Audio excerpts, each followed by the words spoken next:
All right. Welcome back and thank you so much for staying with us. You're watching TV47 Breakfast. Being a Tuesday, we're talking matters Biashara. And later on, we'll also be looking at tech. Every Tuesday, we include other very innovators, very wonderful innovators and people in tech. I would want to say I'm a woman in tech and we're doing quite nicely so far.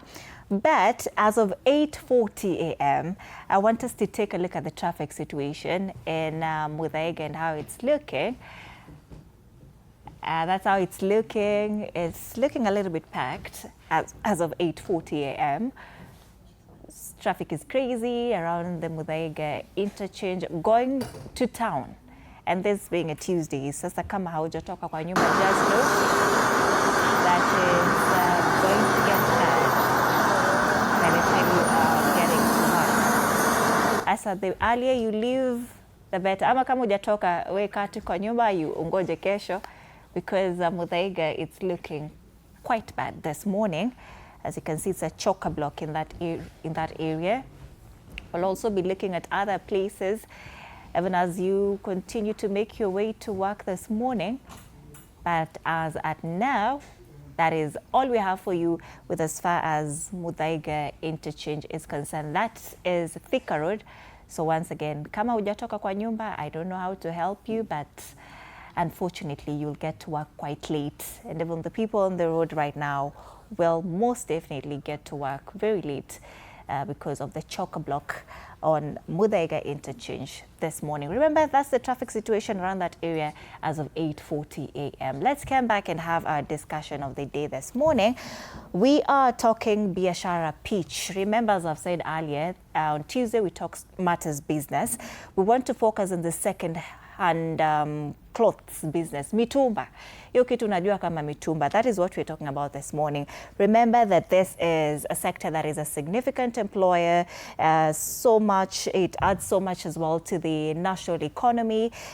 We see that a big chunk of Kenyans also consume mitumbas. Mimi na wewe labda kama una watch hapo nyumbani, we've all worn mitumba at some point in life. And also it's just a level play field for every Kenyan. Ukiwa mdosi, unavaa mitumba. Ukiwa pale people living below the poverty line, everybody is looking smart thanks to mitumba, and that is what we're talking about this morning. In studio with me, I have Kathy Muringo. She's an entrepreneur and a mitumba bill seller. She's doing very well in that business, and she'll be telling us the expert view, what we need to know when we're getting into mitumba business. We do also have Agnes Inzai just right next to her. She's an entrepreneur as well. We also have James Morrison, a social strategist and an entrepreneur. And also we have Elsa Marije Mutai. She's an entrepreneur as well. So I have entrepreneurs with me in studio this morning to walk us through Biashara inakaaje sana sana in places like Gikomba, which of course is the biggest market in East Africa. And tuangalie how that chain goes from the moment these mitumbas get into the country, zikienda pale Gikomba, and then they go to Toy Market and the likes of Instagram, and then by the time zinakufikia, what do you need to know and how that chains inaenda vipi. Thank you so much, ladies and gentlemen, for making time. Mko salama? Kate, you know me, I know Kate, yeah? But for the benefit of our viewer, tuambie sasa how you deal with regard to mitumba bills. Kazi inaendaje, what you do exactly, how you sort out your bills, and which bills do very well for you. My name is Kathy Muringo. Wa Experience Mtumba Bills. That's my page on Facebook. Wa Experience? Experience. Wananitaga Kathy wa Experience. Okay. Experience Mtumba Bills. Experience, kwa sababu mitumba needs a lot of experience. Just to deal in mitumba, lazima you have a lot of experience. You start from somewhere going up. Yeah. How many years? That's I call it experience, yeah. How many years? This year, okay. Niliingia 2014. Lakini sasa in Gikomba, it's 10 years. Yeah. 2016, 2026. 10 years actually. This June, yeah. Next month will be 10 years. So it's been a journey. Lakini tunaendelea. Yeah, we are doing well. Yeah. Economy hapa kule, but tunapambana. Economy inawapelekaje hapo? Tupiga mateke kabisa. As bail sellers, sasa si wewe unauza bail, yeah? Yeah, I'm assuming you're not one who goes to, you know, pick zile few pieces that you need and then sell to people, yeah? So I used to pick, hakuna kitu ya mtumba sijafanya. Toka kufagia, zote, nimefanya zote, like, hata sasa ukinipeleka pale nje niuze tops I'll sell. Yeah. Zile za 20 bob 20 ndaitana niuze. Kinipeleka Gikomba niuze bills, tauza bills. Auchagui. Ukinipea container niuze nitauza container. Yeah, I'm a jack of all trades. Yeah. Yes. So economy inakupelekaje? Si kidogo, not like the way it used to be. Yeah. Imetuchapa kidogo. Tujajua reasons, lakini watu wamebomolewa pia, you know, watu wanabomolewa supporters. You know, watu wengi wanabomolewa ni watu wa mtumba, Yes. Most of the socos mtumba ndio kwa 90%. So unajua kibomolewa pia they have nowhere to sell. Yeah. So pia sisi watu wa bills hatuwafiki. Because they are not there anymore. Okay. So somehow it's not stable. Agi, what do you sell as an entrepreneur? Okay, I sell mitumba clothes for ladies, and I also deal with fresh juices. Yeah. Where do you sell these products? Where's your market at? I'm located at Kasarani, Mwiki. Yeah. So you have a physical shop? Yeah. I'm trying to ask this because I see a lot of people are now leveraging on social media.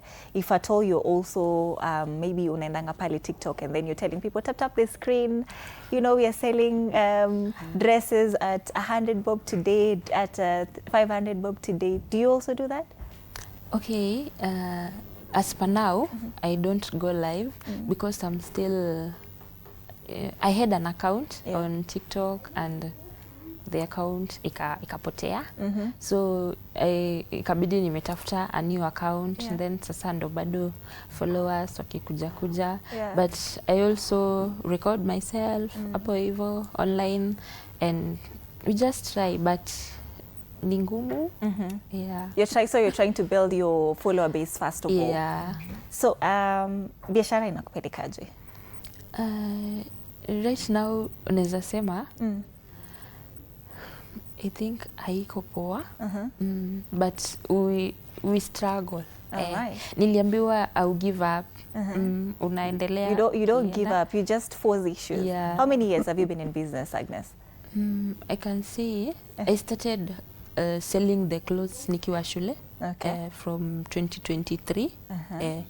Then hiyo ilikuwa, I thought kupata physical shop itakuwa better, but bado si ati ni rent and all. Better, juu kuna rent, you have to pay for bills, kuna hiyo kuweka hapo, kuna time hautauza by the way, then you need to have capital. So before nilikuwa naenda nachukua nguo nakuja, I used to do hawking kwa hostels. So unatembeza, unafika, and ilikuwa much better. Students lazima watavaa nguo. So ukitembea hostels kama 3 hivi, at least kuna watu utapata watanunua. But this one unaeka hapo nguo, you wait for the passerbys ama wale wa online ndo wakuje wanunue, and then tunang'ang'ana.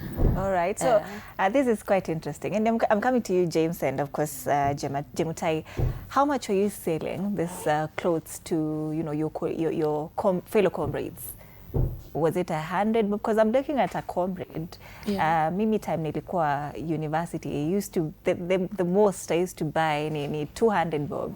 I have a lot of things from university that very lovely things. From trench coats, dresses, pants, tops and all. The highest I've bought trench coat is 200 bob back then. So for a comrade, how much did you used to sell these products at? Okay, where the place where we were staying as comrade, nilitembea kwa market nikaangalia prices ya nguo. Then most clothes zilikuwa 600, 700, those are dresses. 600, 700. Na nikakuja nikaona most people hawajui Gikomba. Ama hata kama wanajua Gikomba, hawezi fika tu hiyo Gikomba hivi na kuja. There's a time we went to Gikomba with my friend. Tulikuwa tunaenda kubuy official trousers. Na tukatoka huko na nguo za pesa mingi yenye hata ni kama tungeenda tu kwa shop huko na tununue. Okay, tulipata the brokers. wakatupeleka, wakatuuzia. Then tukarudi tukasema hata tungenunua tu huko instead ya kukuja hiyo time yote hapo. Then tutoke bado na nguo za pesa ya juu. So my clothes nilikuwa nauza 500 for 50. Yeah. All right. Labda hiyo ni university ya Mabombe like utatuambia ilikuwa wapi. But James, talk to us. You're an entrepreneur and a social strategist as well. As a social strategist, tuanzie hapo. What do you do exactly? Yes, thank you so much for having me today. And just as a correction, I'm James Moruri. Yeah, the Morrison. Not Morrison, Mururi. Yeah, Moruri, yes. The Morrison was just by mistake. Okay. Yes, Sorry thank you. for that. Yeah, okay, thank you. So, coming to that point, Agnes kuna mali amenigusa kidogo hapo kwa mabroka. Mimi, I have been in this town. I have been in that Gikomba a while. And but I do not have a shop of mine. Neither do I have it in Gikomba or in any other place nauza physically. So what I do is I leveraged, I capitalized on the fact that there are people that know they can get mtumba clothes from Gikomba, but they do not really know how to get into that market. Okay. So I was in university, in Moi University at the time. So upon ndio nilianza kuona hiyo niche. It was more of a social strategy. That is where the social strategist is coming from. Okay. So I tend to capitalize on issues where people cannot really have their niche into that market.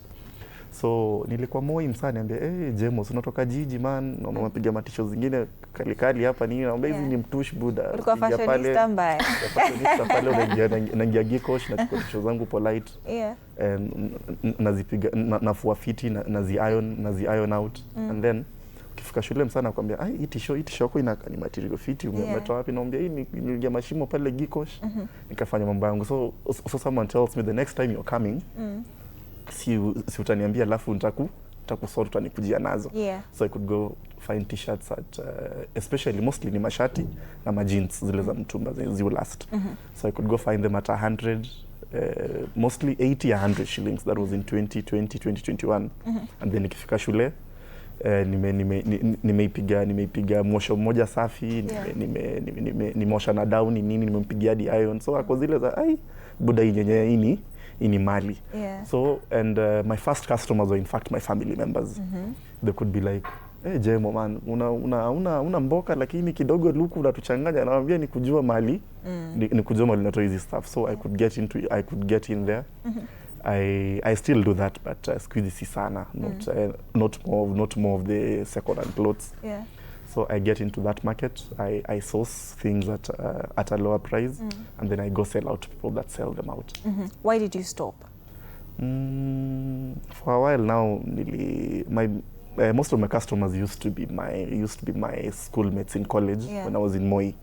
Sasa vile nilitoka Moi around 2023 kidogo sasa kwa sasa I'm back fully in the city. Now I have to find a real source of livelihood.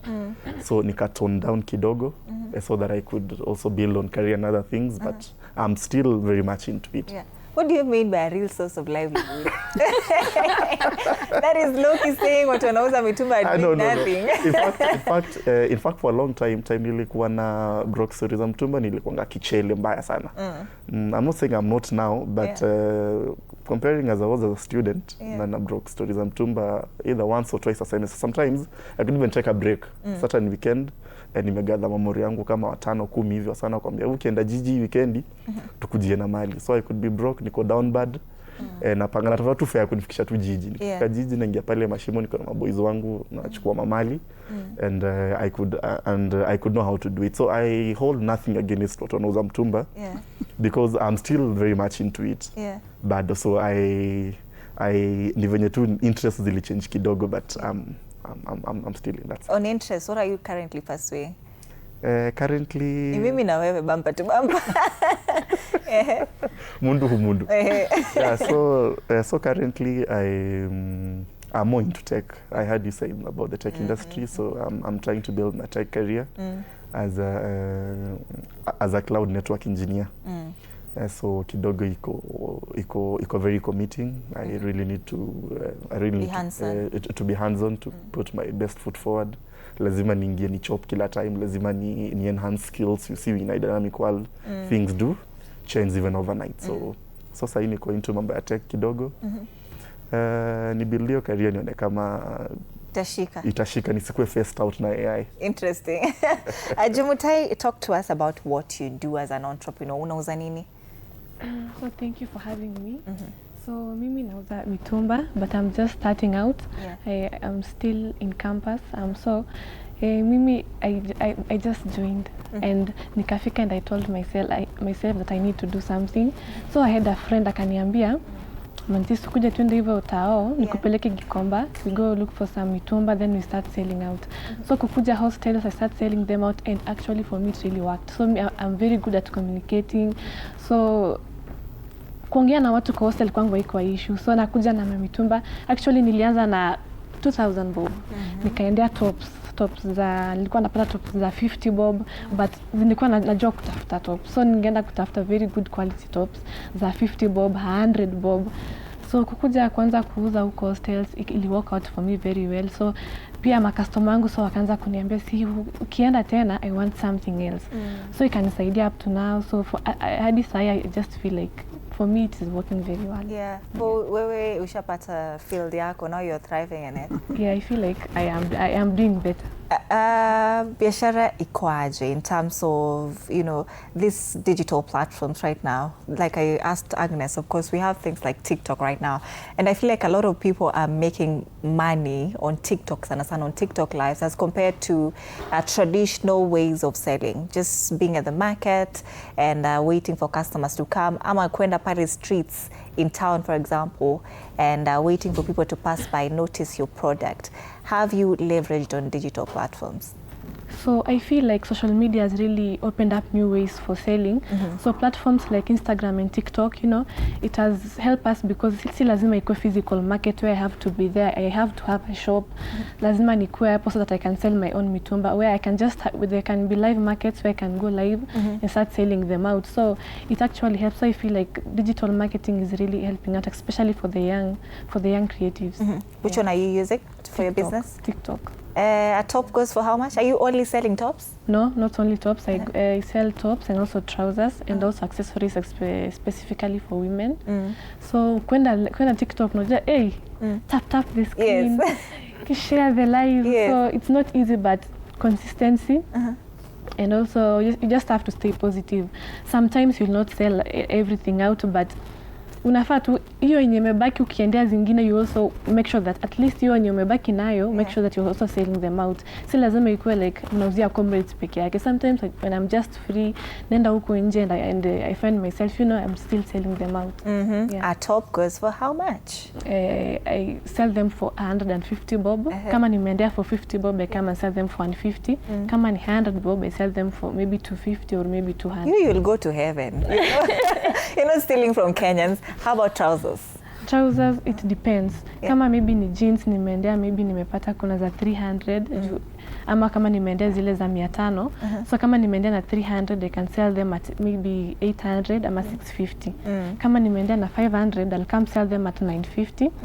Hapa ama 1000, depending also on the customer. You know, also tuna huyu kuna place hizi fika, but unajua huyu kuna finyana. That's stealing. May I think that's stealing, Kate? Not stealing. No, wait a minute. But why would you sell a product?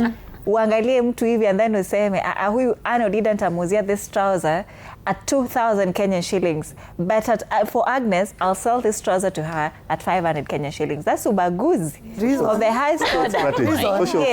Kuna ule umenunua 300 kwa 400 anakuachia 100. That's why kuna kamera, unasikia ukifungwa bell. Tuko na kamera, kuna second camera, kuna third camera, tuko na fagia. So hii fagia unauza 10 bob. Ulikuwa umeuza, kuna nguo ulikuwa umeuza maybe 1000 bob. So kwa biashara unapoesha. Unajua kuna. So kuna ule customer by the way anafika bei, ukimwambia ni 200 top, she's like kwa nini ni 200? Unajua?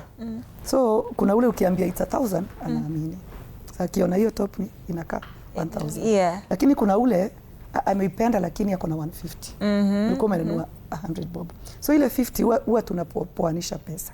Like hiyo 50 kuna 250, kuna 350, kuna that's why kuna first camera. Camera make sure umeipeana na zote zimeingia na 60 bob. Kinunua bill ukiweka hesabu unapata kila piece, usiweka kila piece.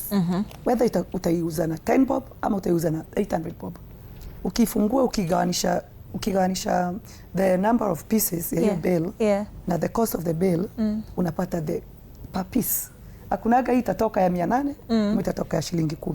Juu pale utapata iko na stain, utaipeleka wapi? Hiyo stain lazima utataka kuuza. Ule mtu akona ulinunua 65, atainunua na 50 bob. So kuna ule atafika 600. Hata kama iliingia na 65, utauza na 600. So biashara iko. Na ule customer anafika ile bei, ule ndiye anakurudishia pesa zako za ile pesa. Like si ati umeuza 800 zote. So unaenda kuna ule ananunua na so. Okay. Hiyo pesa inakutana katikati. Agi, what do you think? What do you think about this? Do you also look at your customers and say that, you know, this one will buy this product at 1,000 bob, this one hawezi fika bei, this one is worth 500 bob for this one? Do you also look at your customers that way? Yeah, I can say okay, it's not you kubagua customer or whatever, but you have a price. Like my dresses, I sell them at 400, 350, 500. Then unaweza enda upate 500 is the highest. Yeah. Okay. Unaweza enda upate dress inakaa vizuri.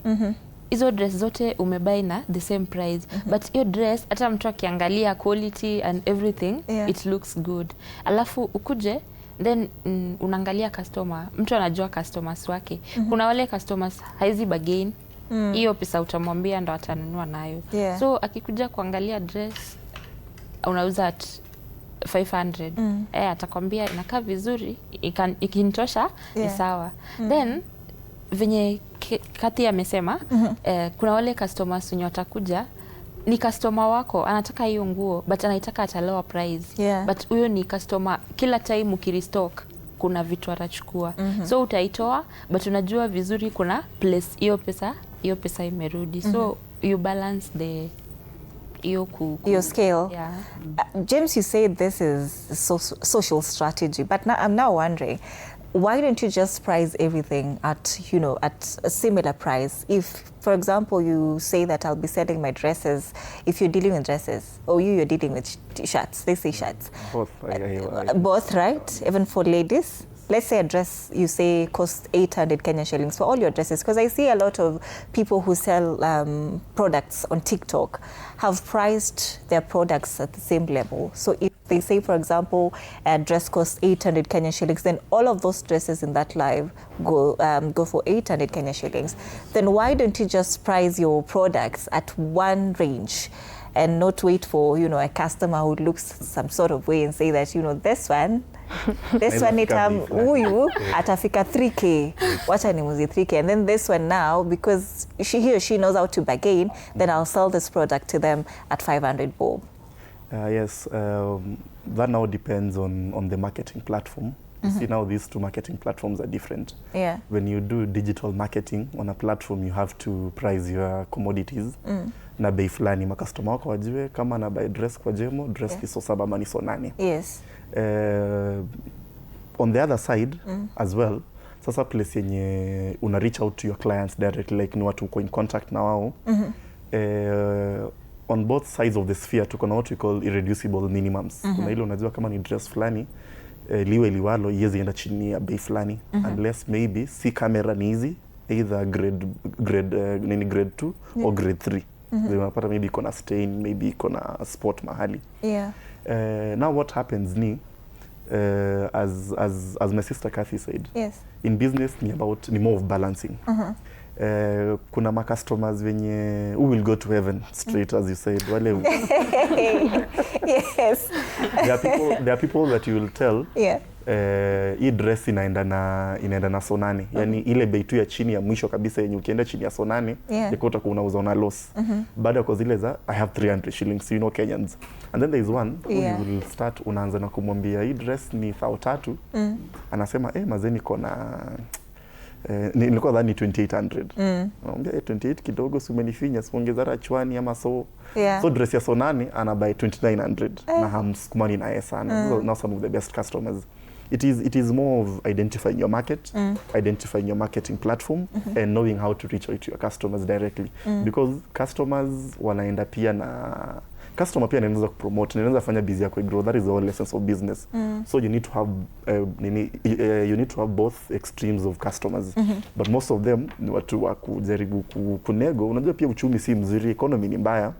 So when ukipata mse mwenye who is really willing to promote your business, saki kusema quote unquote, mwenye ukimwambia atoboke vizuri anaweza toboka, especially wale wafiki. Sema tu kipata softie. Then you take advantage of them. Not really taking advantage. It is now more of you have to have a strategy in your business. Because now you see if you get to deal with more of customers when you know, customers are also business, especially business. I'm saying coming from my side, the kind of people that I reach out to are people that I already know. So I already know my people. I know who I am dealing with, and I know I know their capabilities, I know their capacities. It is very few of my customers that we do not have a rapport. So ni vizuri ni identify some sort of niche. Kuna wale tunajua maybe mse miaka imesonga kidogo, aizi ingia gikosh, anaona ni kama kidogo kikumbani mbali, so akikutuma apart from maybe kutobokea, utamuzia pia at a higher price, at least akave wale wase wako wenye pia unajenga as a way of kuwa promote. You see, now it is into extremes. Yes. Kathy, Agnes said something here that I'd love for you to clarify for us. Now that you're somebody who, you know, deals with bills pale Gikomba, that sometimes utaenda Gikomba and then you'll find that it's more expensive as compared to if you choose to buy it, say, from a physical shop or maybe from an online store. How does that work exactly? Mbona kuna vitu expensive Gikomba? What happens in Gikomba? The same tuna vile in happen kwa estates. Gikomba is full of brokers. Tunajita brokers because unaenda pale kwa... Are you a broker, Kathy? Mi ni kila kitu, I told you. Hey, Kathy. Mi ni kila kitu. So, Gikomba ni expensive because ukipata wale watu walirauka 4 AM, bills zikafunguliwa kachukua kamera. By the way, huwezi afford. Hata viatu. Si upita huko, nauliza kiatu ni how much? 3,000, 3,500. And people are buying? Yeah, lakini ile kamera amekula ile kamera. Hata ukienda kwa shop mpya unapata hiyo vitu ni 12k. Hiyo kiatu ukipata Gikomba na 4,000 ama 5,000, ukienda kwa mall utaipata na 12,000 hata 15k. Yeye alirauka. Mtu aliamka 4. Wewe by the time unafika Gikomba saa 2, ule mtu alishachukua. Na mnajua anajulikana, wewe huwezi pewa. Actually wewe utapewa. Wale ni customers wanajulikana. So ikifunguliwa the first thing, wakichukua hiyo first camera, wanaenda kuuza. That is a broker. Kwa sababu ametoa pale kwa bill, akachukua ndiye akauze pia. So somehow hata jina si broker sana. Like unajua kuna wholesaler, kuna retailer, kuna consumer, nivo. Iko na chain, mtaki kwamba iko na chain. Kuna ule mtu amekula ile kamera, akapeleka toy market. Ule amekula kamera, akapeleka kwa mall mahali. Ama amechukua kama Winnie, akapeleka Mwiki. So Winnie angekuwa amepata hiyo line ya wale watu wale wanafungula ile top. Zile vitu utakunauza uwezi uza cheap. Hata kama hiyo kiatu ulinunua so 2, nimekwambia kwa bill ukifungua kama viatu ni so 6. Maybe utapata tu na so 6. Lakini unauza au 6. But unajua ile quality umepata pale imeenda ukipata the real then the real najua the Adidas zile za ukweli. The Puma, the real ones. Ziko real ones Gikomba? Yes. Si zimetoka nje direct. Okay. You know, zimetoka nje kabisa. These are some of the things that we need to demystify, because now they see that Gikomba mtumba, sometimes utaenda upate kama inafaa kwa Adidas, imeandikwa Adidas. You know, yeah, now that is the difference. Kuna Adidas na Adidas. There is real, there is China of course. Kuna China na kuna UK. UK hautauziwa Adidas ama US. Wale wana deal na the real quality. Wale unajua pia wanatolewa vitu na China wakiwatengenezea vitu wanatengenezea na quality. Hizo quality ndio zinaenda kule, afu zinawarudia nyinyi. Lakini pia kuna ile inatoka tu China direct. Ijatengenezwa hiyo Adidas, ijatengenezwa hapa kwetu. Imetoka bado wapi? Lakini imetoka China. Huwezi pata a fake kitu fake ya UK ama US, ni ngumu sana. Agnes, do you do bills? No. Why? Mbona hujai jaribu bill? I think kujaribu bill inataka I have a view hiyo bells. You need to have mtu umetrust penye unatoa hizo bells. Juu at some point you can go and take a bell na ukuje na hiyo bell na upate vitu ziko ndani azizi kutolea pesa. And you know that time you're struggling with capital. So unaweza pata kidogo umeteremka kwa business. So I prefer going and sorting the pieces one by one. Then ile nye unajua hii nayo lazima nitauza. Alafu according to customers. Juu unajua customers wangu kuna wenye wanataka hizi types za nguo na hizi. But kusonga mbele, yeah. You'll try bills. Yeah. You think you're just too scared of the unknown? That's what you're scared about. Yeah. Because now Kathy is here. Kathy might advise you about what you need to do when you want to sort out bills. But James, what's your take on bills? Is this something that you would explore if at all this is a career that you'd want to explore fully? Mitumba ni career. Kulikuwa ushaanza kutuchezea hapa. Mitumba is a career itself. What do you think of bills?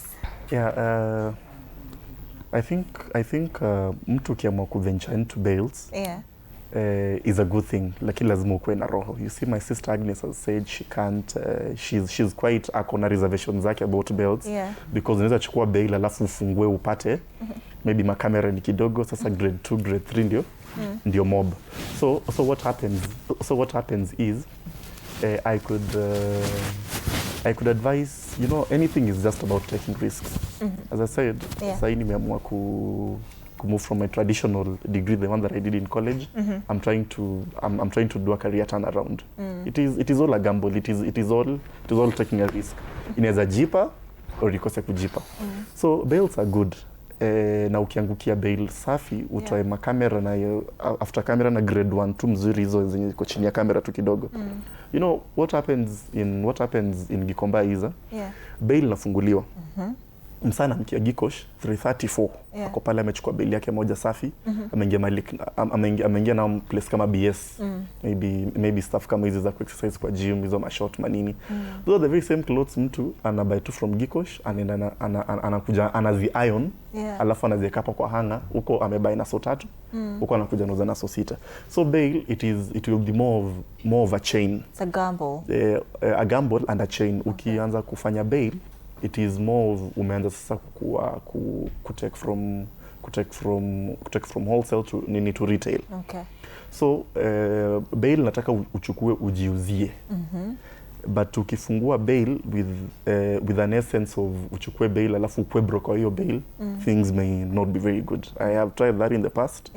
Kidogo unachukua bail, unapata makamera ziko kiasi sana ama unaangukia tu bail yenye si fiti. So the return on investment is not good. And then also a bail, unachukua bail depending on the target market and the target estate. Target market inaendana hand in hand na target estate. In the context, ukichukua bail, kama umechukua kama ni nguo za madem, mostly nguo ziwenda ni nguo za madem na watoto, because those are the people that buy clothes often. Sisi wanaume kidogo kwa impulse buying, we are not very good. We don't buy things often, especially nguo. So you have to have a target population and a target market. Target market is either lower income population or these middle income estates zenye watu ndio wengi. So for me, place kama Utawala, the reason why it resonates well with me is because in Utawala is a middle income estate.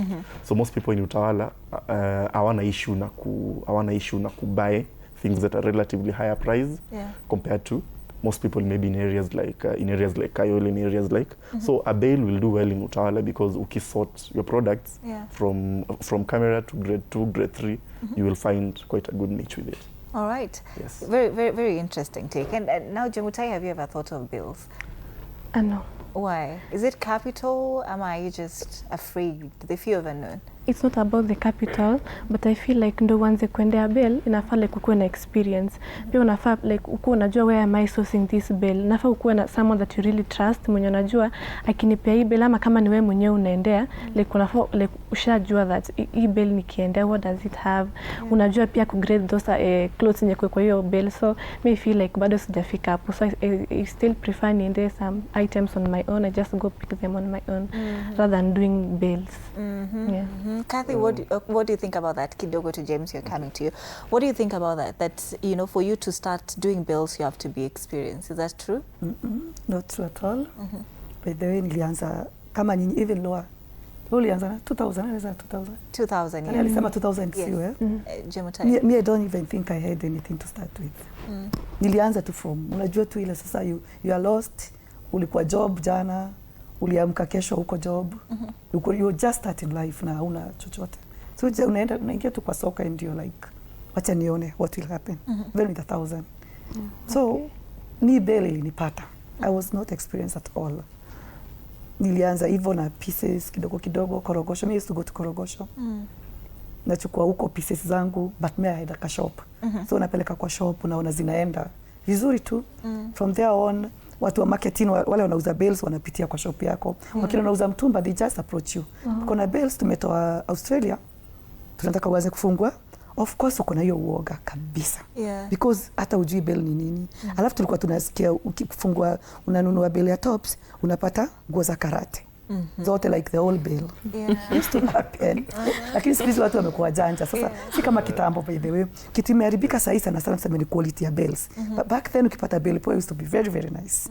So unaenda na hiyo uoga kidogo tu, alafu una approachiwa, then you start with your first bill. Unaweza kuwa lucky, like 10% unakuwa lucky. 90% you have no idea. So unaweza pata ni mbaya kabisa actually, ama unaweza pata it's a nice one.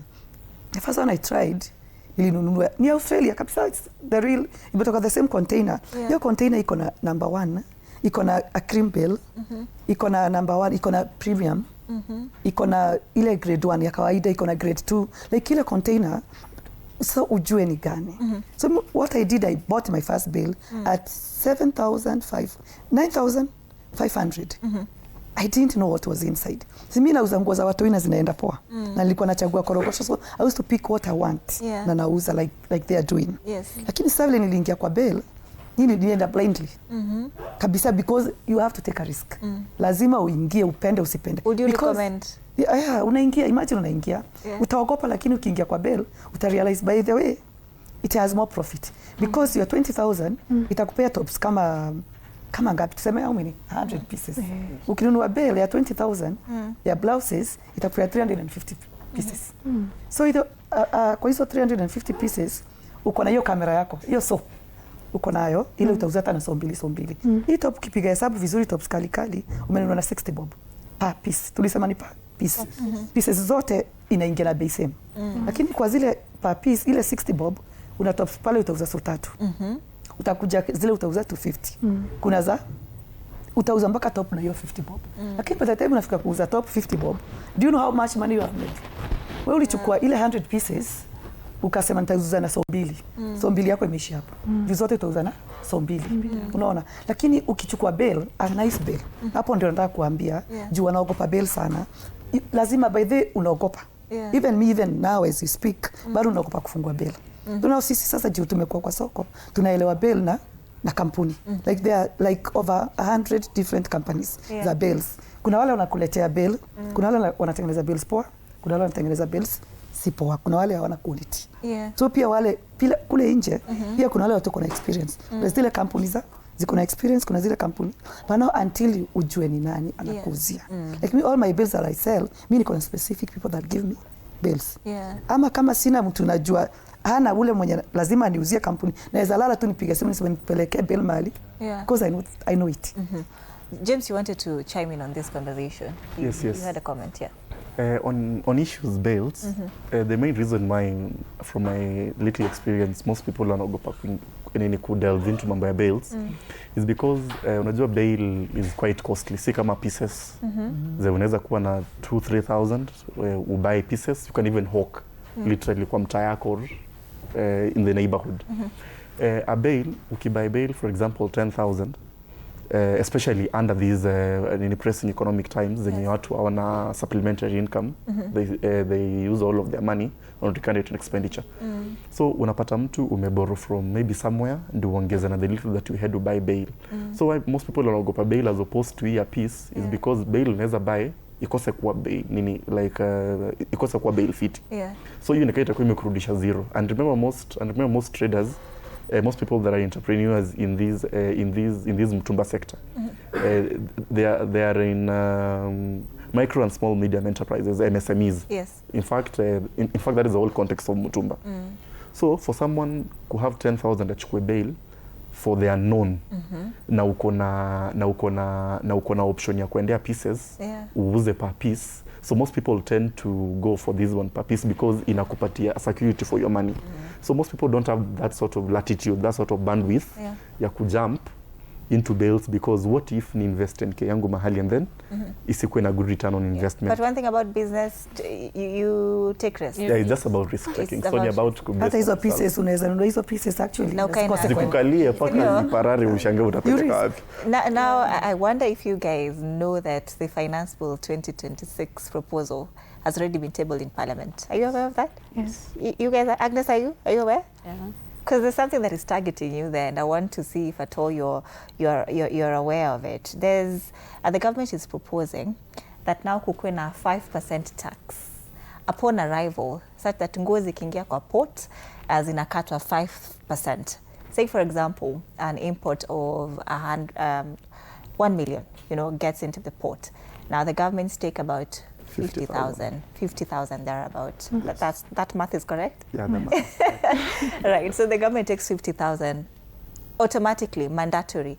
Such a way where ukienda you do well in your business, if you go and incur losses, that's up to you. I wonder what you think about that, because now there's also another argument that once the government does that, now KRA, wanachukua pesa yao, the 50,000 that they're taking, then it means that you as sellers, sana nyinyi wa SMEs, right? Agnes and Jemutai. I wonder if you're an SME, Kathy?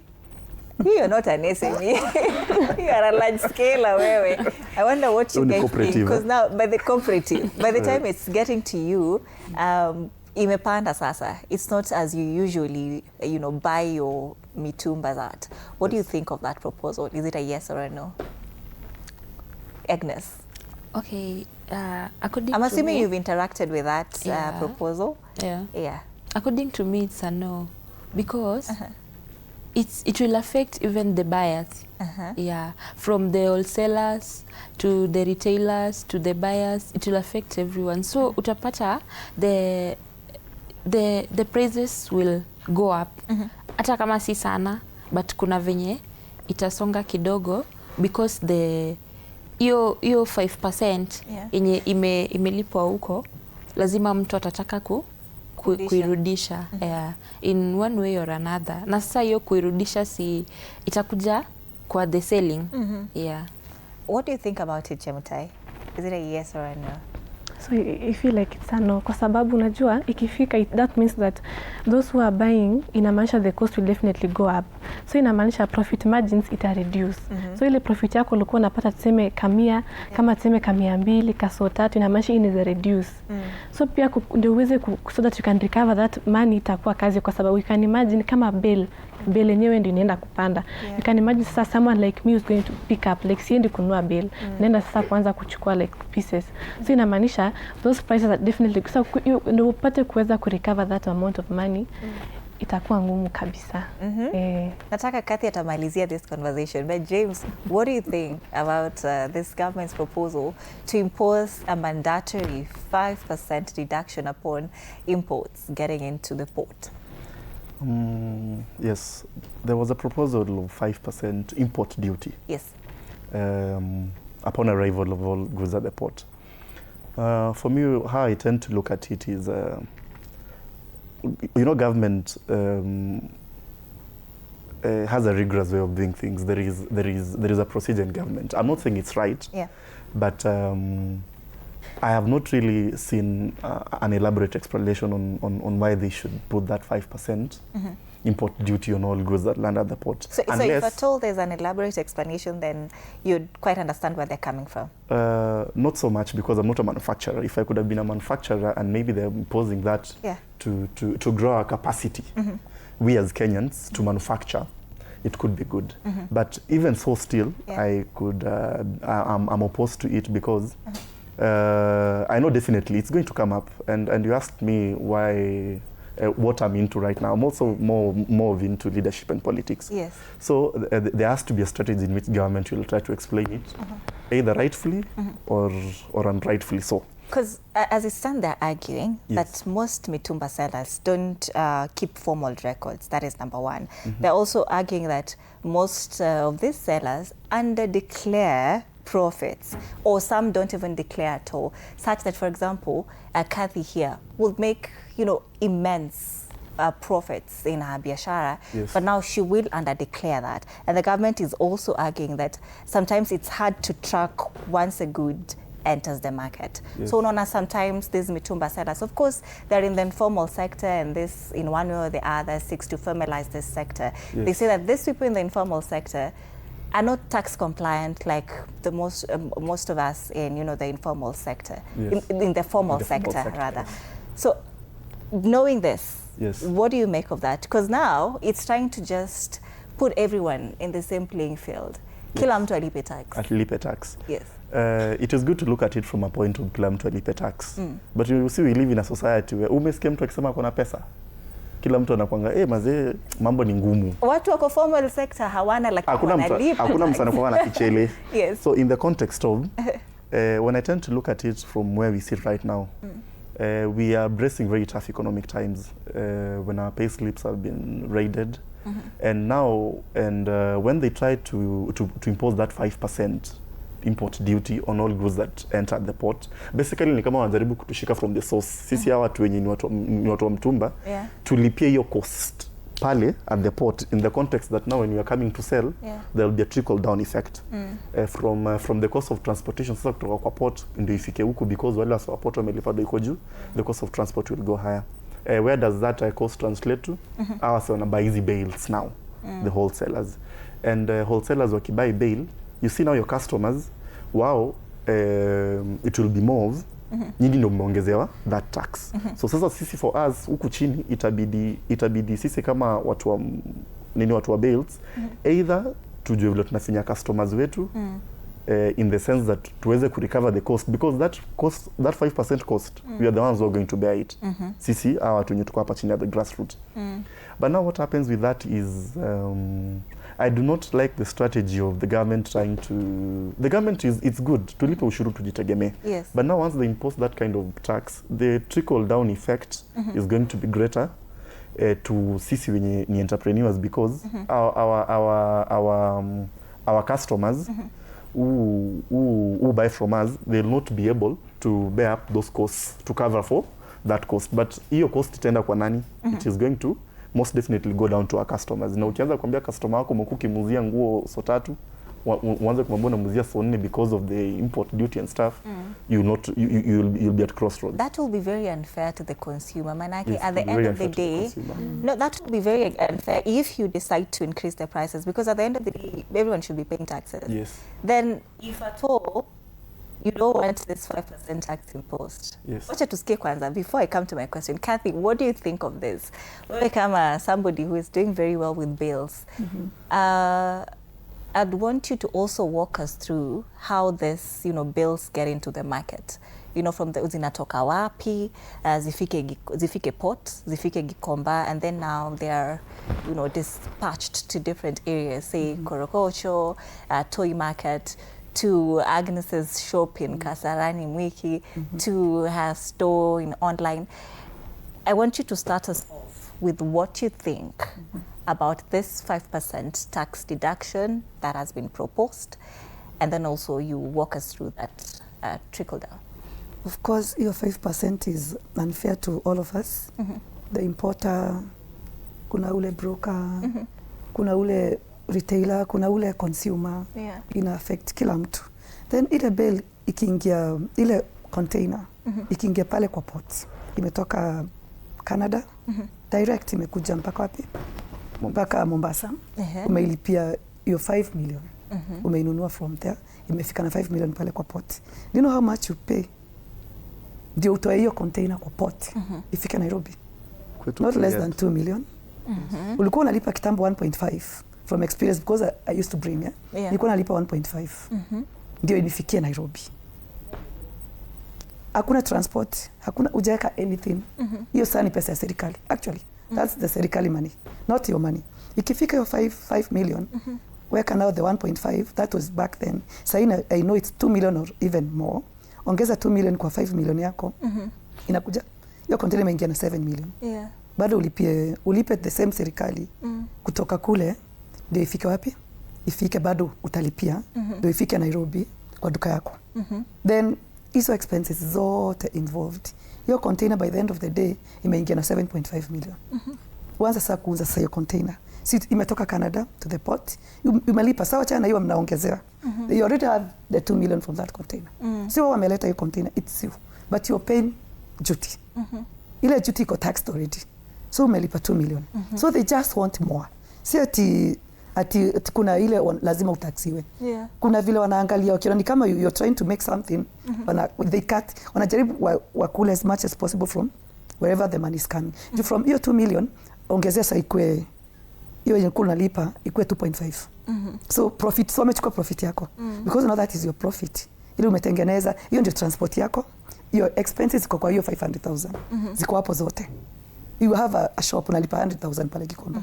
You have workers unalipa pale. Like kila kitu unaenda kubaki hata na pesa wezi lipa, uleta hata hiyo container. You know, so sometimes naona hata as much as wanatufinya ni kama the loss bado inarudi kwao. Because nikishindwa kuleta container, nirudi nikalime. What will you do? Utapata hiyo pesa wapi? So sometimes as much as wanajaribu kuchukua sana, wanaua, they are killing so many things. Huku nje. Anaua Agnes, anaua ule consumer, mtoto wake sasa hizi vaa nguo tena because ile nguo alikuwa ananunuziwa na 150. Juu sasa kununua hata nguo na 150 is a task. Hold on to that thought. I want us to take a very short break, right? When we come back, we're still going to talk more about this 5% tax. Oh, the director is telling me that we are about to close this conversation. So but now, the thing is, you know, the government is saying that they want to expand the tax base, right? Instead of overtaxing salaried workers. Ebu nataka mjieke kwa kiatu ya salaried workers, right? I wonder if you guys usually pay tax without this. Everything you've explained to us, Kate. Do you usually pay tax zikisha kuja? Yes, nimekwambia we pay. The duty now we pay. Are you sure everybody is tax compliant hapo? Kama unaleta unayo mzigo ikiingia the same, ikiingia hivyo imeingia. Hivyo ndo umekatwa hiyo pesa. Inakatwa directly, si hata you argue ati una bargain. Kama nguo nilikuwa na soama, nilikuwa na so mbili. Kama ni 2 million inatoka. Inaenda. It's okay. The time is about to wrap up, director, but let's give them a chance to just wrap it up. What do you think, James, as you wind it up for us? Yes. You had earlier stated something about people in the informal sector under declaring their profits or their sales. It's because people already are bearing the cost. Once that consignment lands at the cost, you pay for customs duty. And then once you pay for the customs duty, if they impose a 5% increase on the import duty, that is going to have a direct impact. And now you see, your chain yote, you've paid for customs duty, you've paid for excise duty, you've paid for import duty, which is going to be increased. So, and ndio maana hata ikifika huko kwa soko, once people sell, they're not compliant because they feel not even they feel. In fact, along the way, they've really paid a lot of taxes. And remember, still hata kwa soko, kuna kanjo anapita wanataka chua nyamaso yao. And remember, there's an entire chain, an entire ecosystem of people that depend on the availability of these bales. So that means there's someone in that chain is going to suffer. Most likely either the broker or these middlemen or huyu jamaa sasa ambaye who is now the seller, who is now amesource that bail, yeye ndiye have to bear the cost because itabidi vile tulikuwa tumesema earlier, kuna customers ulikuwa unauzia higher, so that means you'll have to tone down on your prices and that will have a net effect. So so to wrap it up, I think it's important that the government considers most of these people in Mtumba, because you know Mtumba supports over 2 million people. in the informal sector in this country. So it's important that they reconsider that so that they can keep that chain of people that are dependent on Mtumba alive. All right. Yes. Of course, this conversation has been driven by entrepreneurs. In studio with me, Kathy Muringo, Agnes Nzai, James Mururi, and of course, Elsa Marije Mutayova. I've pronounced your name correct this time around, Mururi. All right, thank you so much. All of my guests this morning are entrepreneurs. Wanauza nguo mbalimbali, online and physical shops. So thank you so much, ladies and gentlemen, for making time for us to have this conversation. That brings us to the end of this segment, but don't go too far. We're coming back with a conversation on tech. Do stay right here. You're watching TV47 Breakfast.